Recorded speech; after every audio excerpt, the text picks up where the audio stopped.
জানি না খুব ভদ্রভাবে কিভাবে এই স্বরাষ্ট্র মন্ত্রণালয়ের কর্মকাণ্ডকে বর্ণনা করা যায়। আপনি দেখেন কয়েকজন মন্ত্রী বলেছেন উনি মানসিক ভারসাম্যহীন ভাবে কথাবার্তা বলছেন, কেউ কেউ বলেছেন উল্টাপাল্টা কথা বলতে না করেছেন, এরশাদ তার পদত্যাগ চেয়েছেন, ডক্টর কামাল হোসেন সেদিন তার পদত্যাগ চেয়েছিলেন।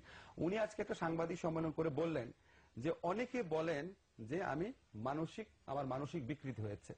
আমার তো অদ্ভুত লাগে যে আপনার পরিবার পরিজন আপনার বলে না কেন যে আপনার মানসিক বিকৃতি ঘটেছে, আপনি মানসিকভাবে অপ্রকৃতিস্থ, এটা আপনি বুঝেন না কেন?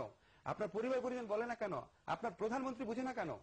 দুজন মন্ত্রী আজকে বলেছেন যে মন্ত্রীদের ভারসাম্যহীন মন্তব্য করা উচিত না, এবং জাতীয় পার্টির এক নেতা কাজী ফিরোজ রশিদ তিনি বলছেন যে এই মন্ত্রিসভায় 5 জন পাগল মন্ত্রী আছেন। 5 জন পাগল আছে কিনা জানি না, একজন পাগল যে আছে এটা নিয়ে আমাদের কোনো সন্দেহ নাই। এবং উনার এই পাগলামিটা যখন বর্বরতার পর্যায়ে পৌঁছে যায়, আপনার মনে আছে সাগর রুনি হত্যাকাণ্ডের সময় ইকবাল সোবহান চৌধুরীরা কি পরিমাণ রেগে গিয়েছিল তার উপর, হঠাৎ করে তিনি সাগর রুনির চরিত্রের কালিমা রিপন করা শুরু করলো। আপনি নিশ্চয়ই সাংবাদিক, আপনি ভালো করে জানেন। হতবাক হয়ে গেছে আমরা, সেই ঘটনা তো ধামাচাপা গেছে, তখন গণজাগরণ মঞ্চের একটা জোয়ার চলছিল, এসব জিনিস ধামাচাপা দেওয়া গেছে। আজকে উনি যেই কমেন্ট একবার বলে প্রত্যাহার করেন নাই, সর্বশেষ যে বলেছেন সেটাও বলেছেন যে 8:30টার দিকে হরতালে যারা সমর্থক ছিল তারা গিয়ে গেট ধরে নাড়াচাড়া করেছে। এটা অত্যন্ত অমানবিক ব্যাপার, এবং উনার এখনো ধারণা ওই নাড়াচাড়ার সাথে ভবন ধসে পড়া কয়েকটা সম্পর্ক। না, এটা উনি ওনার ধারণার কথা বলেছেন, আমি বলেন না যে এই কারণে এটা না ভবনটা পড়ে গেছে। এটা থার্ড টাইম। প্রথমবার সালে ভাই প্রথমবার যখন উনি বিবিসিতে বলেছেন, অন রেকর্ড বিবিসির ওয়েব পেজে আপনি এখনো পাবেন, প্রথমবার বলেছেন এটার কারণে ভবনটা ধসে পড়েছে কিনা সেটা দেখতে হবে। আমার ওনার কাছে 3টা প্রশ্ন, এই 3টা প্রশ্ন উনি নিজেকে নিজে করে উনি তারপর নিজে বিবেচনা করুন উনি মানসিকভাবে কতটা সুস্থ আছেন। প্রথম প্রশ্ন হচ্ছে 8:30টার সময় ওখানে হরতাল সমর্থকরা বিল্ডিং ধরে নাড়াচাড়া করেছে, এই সংবাদ বাংলাদেশে কোন সংবাদপত্রে প্রকাশিত হয়েছে? এই সংবাদ বাংলাদেশে কোন গণমাধ্যমে প্রকাশিত হয়েছে? এই সংবাদ ওনাকে কে দিয়েছে?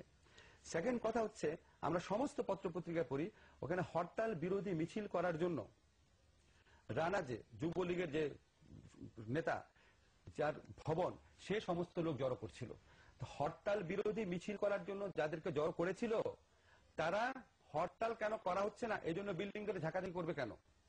থার্ড প্রশ্ন হচ্ছে, উনি উনার হোল এন্টায়ার লাইফে কোনোদিন কারো থেকে কি শুনেছেন যে কয়েকটা লোক মিলে একটা ভবন গেট বা পিলার ধরে নাড়াচাড়া করলে বিল্ডিং পড়ে যায়? না, স্বরাষ্ট্রমন্ত্রী এই দাবির সমর্থনে কেউ কিন্তু আমি প্রশ্নগুলো কেন করছি যে উনি যেন নিজে বিবেচনা করেন। উনি যে বললেন অনেকে বলছে আমি মানসিকভাবে অসুস্থ, আপনি বিবেচনা করে দেখেন আপনি মানসিকভাবে অসুস্থ নাকি, আপনি নিজেকে প্রশ্ন করেন এগুলি। ফোর্থ কোয়েশ্চেন হচ্ছে, যেই বিল্ডিং কে এর আগে শিল্প পুলিশ নিজে বলেছে ঝুঁকিপূর্ণ, শিল্প পুলিশ, এবং ভবন বন্ধ করে দিতে বলেছে সরকারি শিল্প পুলিশ, সেখানে 3000 শ্রমিক উঠেছে এবং সেখানে জেনারেটর চলছিল, জেনারেটর চলে পুরো বিল্ডিং কাঁপে। উনি এত কিছু মনে হলো, ওনার একবারও মনে হলো না যুবলীগের নেতার মুনাফা বৃত্তির কারণে হরতাল বিরোধী মিছিল করার যে অপরাজনীতির কারণে সেটার কারণে হতে পারে, এইটা একবার ওনার মনে হলো না? আচ্ছা ঠিক আছে, ওই কারণ ওনার মনে হলো, ওনার কারা কারা ধাক্কাধাক্কি করেছে, নাড়াচাড়া করেছে বিল্ডিং, এটা ওনার মনে হলো।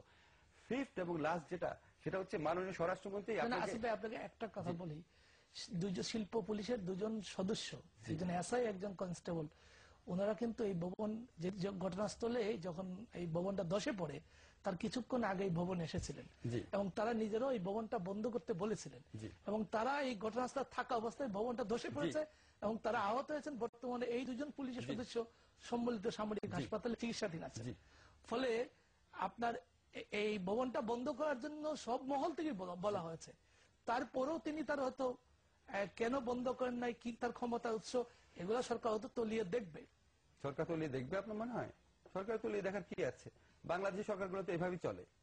আপনার যখন তাজরিনের হত্যাকাণ্ড ঘটলো, যখন প্রায় 150 শ্রমিক জীবন্ত কাবাবে পরিণত হলো, আপনার কঙ্কালে পরিণত হলো, কত গার্মেন্টস শ্রমিকরা মিছিল করেছে, আমরা কত টকশো করেছি, আমরা কত কিছু বলি, তাজরিনের মালিক গ্রেফতার হয়েছে? বাংলাদেশি সরকারগুলো যে ভেতর থেকে কতটা পচে গলে গেছে এটা আমরা এখনো বুঝতে পারি না, আমরা সাধারণ মানুষ অনেকে বুঝি না, আমরা অনেক কিছু আশা করি। আমি